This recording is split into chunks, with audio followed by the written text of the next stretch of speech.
आणि याच अनुषंगाने आमच्या कार्यकारी संपादक सरिता कौशिक यांची भूमिका आपण पाहूयात. सरिता.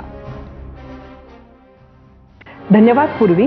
लोकसभेतील पराभवानंतर केंद्र सरकार मतदारसंघांच्या परिसीमनाचा आपला अजेंडा सोडून देईल असं ज्यांना वाटलं असेल त्यांनी सध्या सत्तेत असणाऱ्यांच्या इच्छाशक्तीचा अंदाज चुकवला असं म्हणावं लागेल.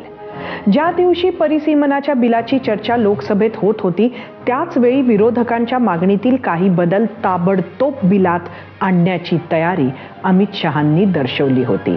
1 घंटा दे दीजिए असं ते म्हणाले होते. पण तेव्हा विरोधकांनी ऐकलं नव्हतं. खरं तर हा विरोधकांच्या अल्पदृष्टीचा राजकारणाचा. ज्या देशात संसदेतील मतदान व्यापक जनहितापेक्षा व्यक्ती कुठल्या बाजूच्या बाकावर बसलाय ह्यावर अवलंबून आहे, तिथे महत्त्वाचे मतदान सुद्धा दुर्दैवानं अल्पकालीन राजकीय विचारांवरच आधारित असतात.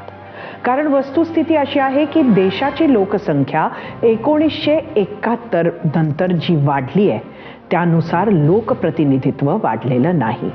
ते वाढवावं लागणारच आहे. ते कसं वाढवायचं यावर चर्चा खरं तर होऊ शकते. त्याच वेळी महिलांसाठी 33% आरक्षण लागू करण्याचाही मार्ग मोकळा होणार होता. पण त्यावेळी ह्या दोन बाबी परिसीमा आणि महिला आरक्षण हे एकत्रित आणण्याचा प्रयत्न अर्थातच वादग्रस्त ठरला. नेहमी विजयाची खात्री करूनच पावलं उचलणाऱ्या केंद्र सरकारनं यावेळी सत्तेच्या कॉरिडॉर्समध्ये आवश्यक राजकीय गणितच जुळवून विजय निश्चित का केला नसावा हा तर प्रश्न आहेच. एका महत्त्वाच्या मतदानात पहिल्यांदा केंद्र सरकारला पराभव स्वीकारावा लागला.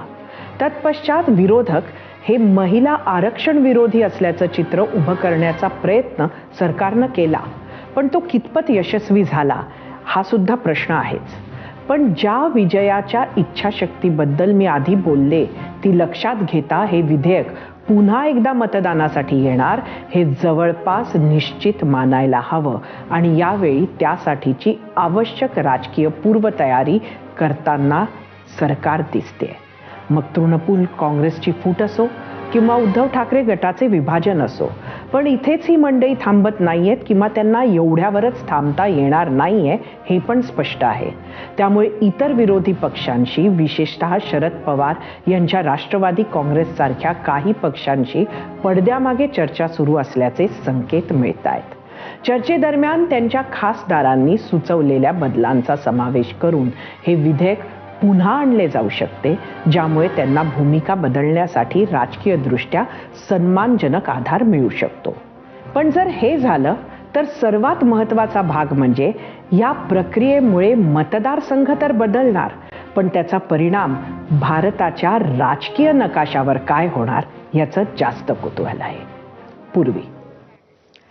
धन्यवाद सरिता. आणि याबरोबरच 0 आवरमध्ये एक छोटासा ब्रेक घेणार. पण ब्रेक नंतर राष्ट्रवादी